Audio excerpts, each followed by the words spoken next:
আমার প্রিয় ভাই ও বোনেরা, আপনার জীবনেও কি কখনো এমন কষ্ট দেয়া মোড় এসেছে যেখানে হঠাৎ পিছনে ফিরে দেখাতে সেই সব কিছু চেহারা গায়েব হয়ে গেছে, যেগুলোর ওপরে আপনার নিজের চেয়ে বেশি বিশ্বাস ছিল? আজ আপনার মন একটা আজব গভীর নীরবতায় ডুবে আছে, আর অন্তরে শুধুমাত্র একটাই প্রশ্ন ঘুরছে যে এই দুনিয়াতে কি আমি একাই?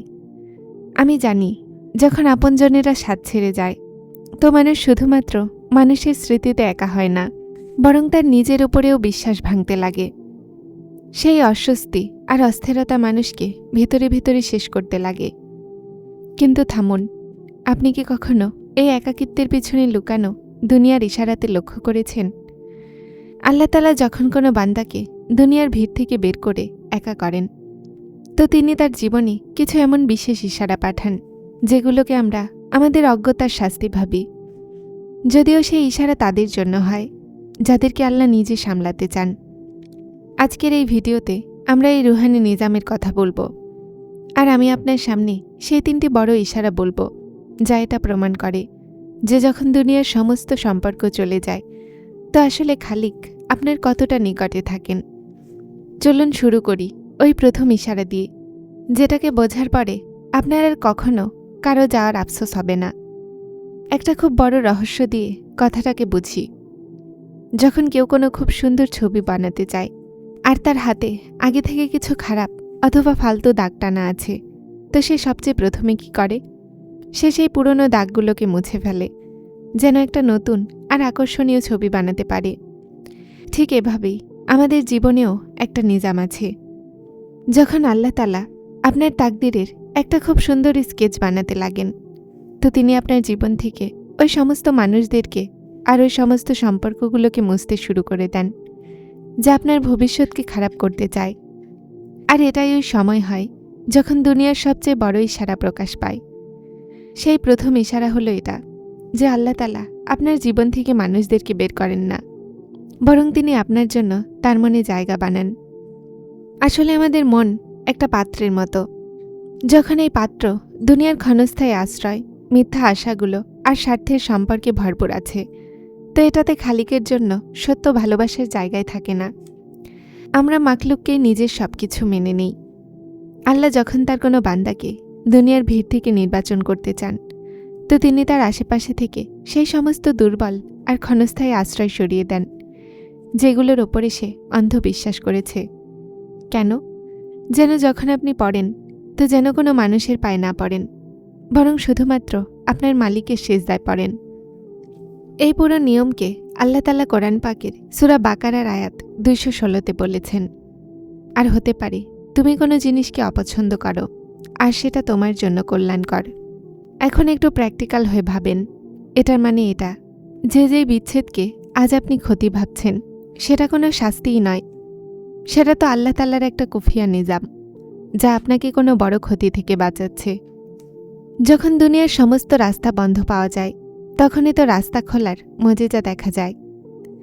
যদি আপনিও জীবনের এই মোড়ে এসে এটা অনুভব করছেন তো এখনই থেমে যান আর কমেন্টে লিখুন, আমার জন্য আমার আল্লাহই যথেষ্ট। অবশ্যই লিখুন, যেন আমি জানতে পারি যে আমার এই বার্তা কার কার কাছে পর্যন্ত পৌঁছাচ্ছে। কিন্তু এখানে একটা বড় বৈপরীত্য সামনে আসে।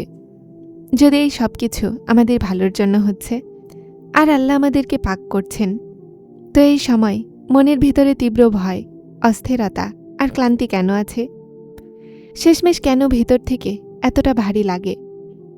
এই ক্লান্তির পিছনে একটা এমন তিক্ত সত্য আর দ্বিতীয় বড় ইশারা লুকিয়ে আছে যেটাকে শুনে আপনি অবাক হয়ে যাবেন। আসুন ওই দ্বিতীয় নিশানিকে শুনি। দর্শকবৃন্দ, এখন আসি ওই দ্বিতীয় সত্যতার দিকে যা আপনার মনকে নাড়িয়ে দিবে। দ্বিতীয় বড় ইশারা হলো এটা যে মানুষ আপনার সাথ ছেড়ে দেয়। আসলে আল্লাহ তাআলার তরফ থেকে আপনার জন্য একটা হাই লেভেল প্রোটেকশন অর্থাৎ হেফাজত। আমরা অনেক সময় ওই মানুষদের জন্য কাঁদি যারা আমাদেরকে মাঝ রাস্তায় একা ছেড়ে চলে গেছে। আমরা তাদের স্মরণে রাতগুলো জেগে কাটাই, এটা ভেবে যে হয়তো তারা থেকে যেত। কিন্তু আপনি কি কখনো ভেবেছেন যে আল্লাহ তাদেরকে আপনার জীবন থেকে কেন সরিয়েছেন? আল্লাহ তাআলা আল বাসির, উনি যেটা দেখছেন তা আপনি দেখতে পান না। উনি সেই মানুষগুলোর আসল চেহারা জানেন, যাদের ওপরে আপনি মরতেও রাজি ছিলেন।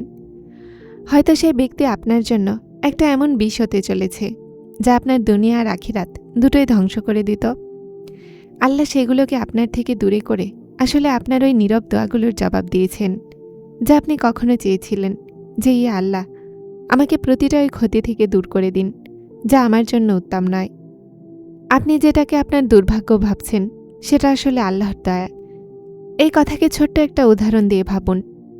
যখন একজন মা তার ছোট বাচ্চার হাত থেকে ধারালো ছুরি কেড়ে নেয়, তো বাচ্চা কাঁদে, চিৎকার করে। তার মনে হয় মা তার উপর জুলুম করছে।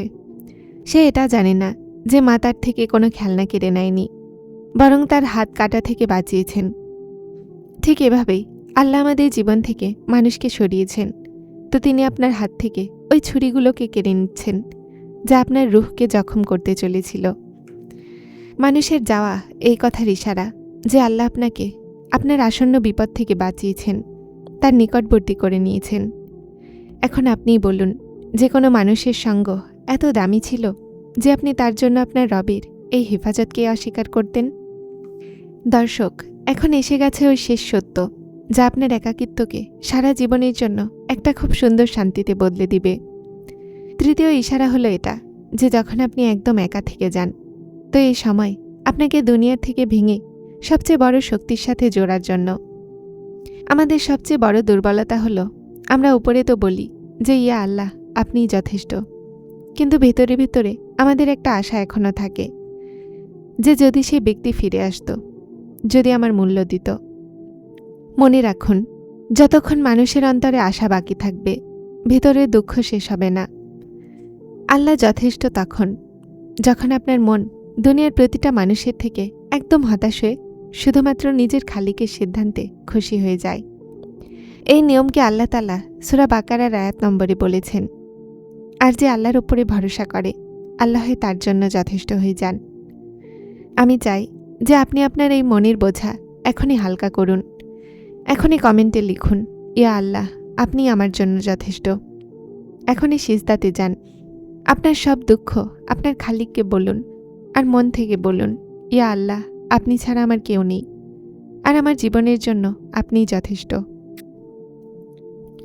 যারা চ্যানেলটিতে নতুন এসেছেন তারা হেদায়েত চ্যানেলটিকে সাবস্ক্রাইব করে আমার সাথে থাকুন এবং অবশ্যই ভিডিওগুলোকে লাইক শেয়ার করবেন। আসসালামু আলাইকুম।